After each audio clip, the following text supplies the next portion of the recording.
الحمدللہ رب العالمین والصلاة والسلام علی رسولہ الکریم وعلی آلہ واصحابہ وعلی بیتہ اجمعین اما بعد فاعوذ باللہ من الشیطان الرجیم بسم اللہ الرحمن الرحیم اللہم صلی علی سیدنا مولانا محمد وبارک وسلم صلی علیہ الصلاة والسلام علیکہ یا سیدی یا رسول اللہ وعلی آلک واصحابک یا سیدی یا حبیب اللہ۔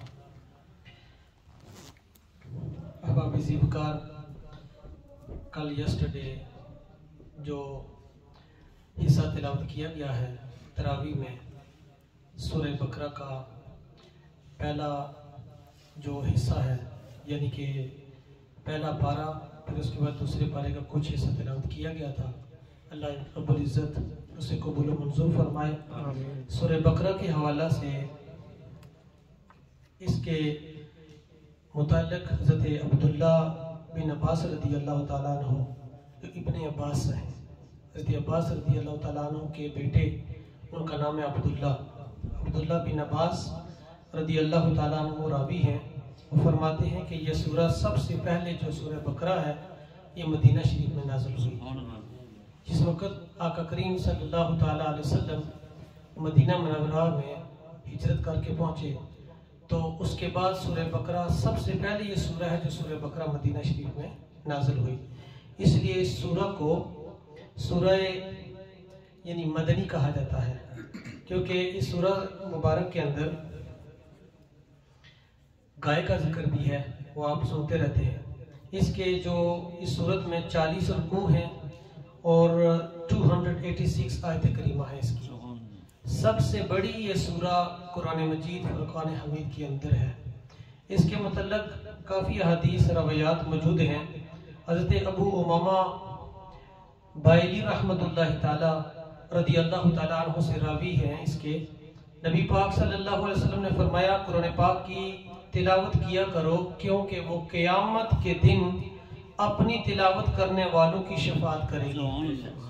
اس سے کیا پتہ چلا کہ سارا قرآن ہے ہی شفاعت، قرآن شفاعت کرے گا، اس میں کوئی شک نہیں ہے۔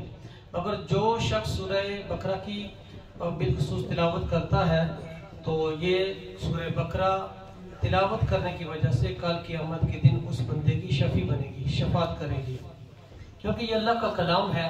اللہ کا کلام جب بھی تلاوت کیا جائے تو بندہ خود کلام تو پڑھ رہا ہوتا ہے تو اس کی زبان سے رب بول رہا ہوتا ہے۔ اس کے اندر کافی واقعات ہیں، گائے کا ذکر ہے، مشہور واقعہ ہے، آپ نے کئی بار علماء کرام سے سنا ہے۔ جو دوسرا پارہ ہے، اس طرف میں آتا ہوں، دوسرے پارہ کے اندر روزے کا ذکر بھی ہے کہ روزہ رکھنے کے حوالہ سے، روزے کا جو بندہ بیمار ہے فدیہ دیا جائے، اس کے حوالہ سے، جو بندہ بیمار ہے مسافر ہے اس حوالہ سے فدیہ کا ذکر ہے۔ اور اس کے اندر اور بھی کافی آیت کریمہ کے اندر جو مشہور آیت کریمہ جو تلاوت کی جاتی ہیں، ان میں سب سے معتبر جو آیت کریمہ ہے، اللہ رب العزت نے فرمایا وَإِذَا سَأَلَكَ عِبَادِي أَنِّي فَإِنِّي قَرِيبٌ۔ اللہ رب العزت نے فرمایا کہ اے میرے حبیب، جب یہ لوگ آپ سے پوچھتے ہیں میرے بارے میں، پوچھتے ہیں وَإِذَا سَأَلَكَ، جب تم سے آپ سے سوال کرتے ہیں، پوچھتے ہیں عبادی میرے بندے، انی فإنی قریب، تو ان کو فرما دیجئے میں ان کے قریب ہوں، میں ان کے نزدیک ہوں۔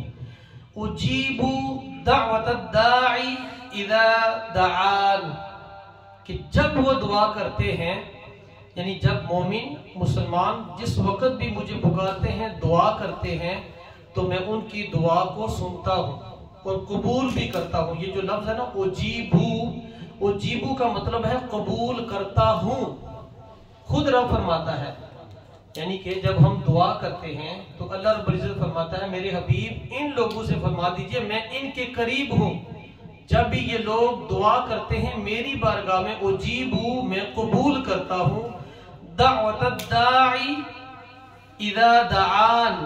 اب اذا دعان جو ہے یعنی دعا جب بھی بندہ مانگتا ہے میں اس کی دعا کو قبول کرتا ہوں۔ پھر اللہ رب العزت نے فرمایا فَلْيَسْتَجِيبُوا لِي وَلْيُؤْمِنُوا بِي لَعَلَّكُمْ يَرْشُدُونَ. پھر اللہ رب العزت نے فرمایا کہ پس انہیں چاہیے کہ میرا حکم مانے. یہ جو لفظ ہے نا فَلْيَسْتَجِيبُوا، اب بندے نے دعا بھی کر دی، جو رب کی بارگاہ میں اس نے مانگا رب نے اس کو عطا کر دیا.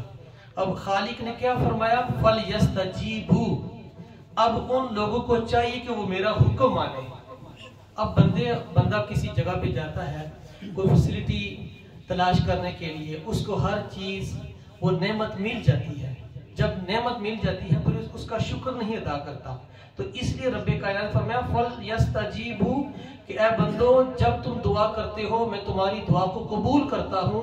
اب قبول کرنے کے بعد تم نے کیا کرنا ہے؟ فَلْيَسْتَجِيبُوا، اب میرا حکم ماننا ہے، میرا حکم ماننا ہے. اس سے کیا پتہ چلا کہ ناشکری نہیں کرنی.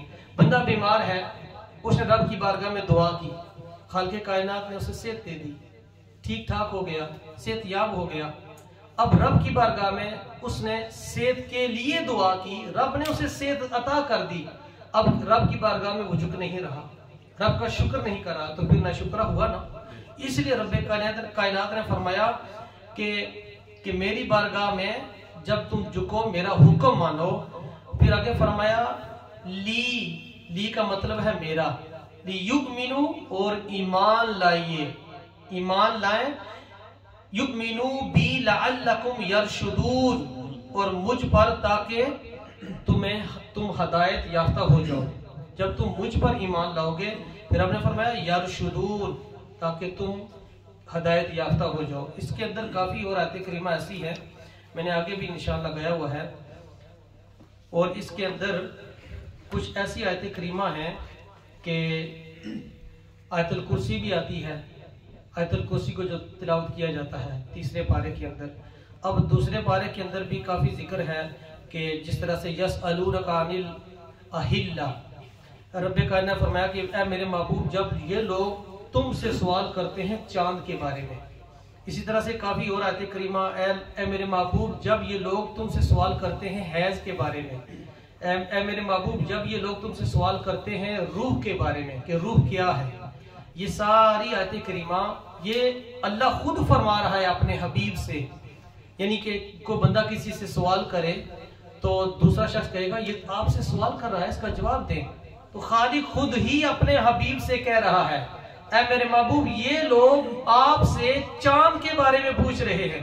کبھی حیض کا ذکر آیا، حیض سمجھتے ہیں جو وومن جو ایام مخصوصہ ہوتے ہیں اس کے بارے میں، تو وہ بھی خالق کائنات نے فرمایا. پھر خالق فرماتا ہے ان باتوں سے میں حیا نہیں کرتا. اے میرے حبیب یہ لوگ آپ سے سوال کرتے ہیں.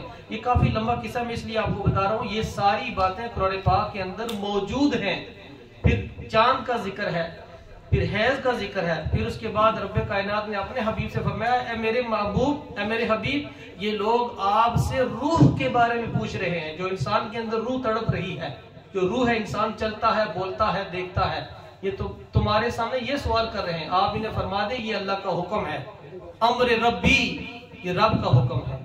تو کافی اس کے اندر اور بھی ایسی آیت کریمہ ہیں. اب ٹائم نہیں ہے کہ وہ ان کے اوپر روشنی ڈالی جائے. آج میں یہ سوچ رہا تھا کہ ابراہیم علیہ السلام کے حوالے سے بات بیان کی جائے کہ ابراہیم علیہ السلام نے جس وقت ان پرندوں کو ذبح کیا تو رب نے کیا فرمایا. وہ انشاءاللہ ہو سکے کل میں انشاءاللہ وہ اس پہ تھوڑی سی روشنی ڈال دوں گا. بڑا زبردست وہ قصہ ہے کہ بندہ جب مردہ ہوتا ہے یا کوئی جانور تو رب کائنات کس طرح اس کو زندہ کرتا ہے. وہ انشاءاللہ کل قرآن سامنے رکھ کے آپ کے سامنے بیان کروں گا. وما علینا الا البلاغ المبین. سنا اللہ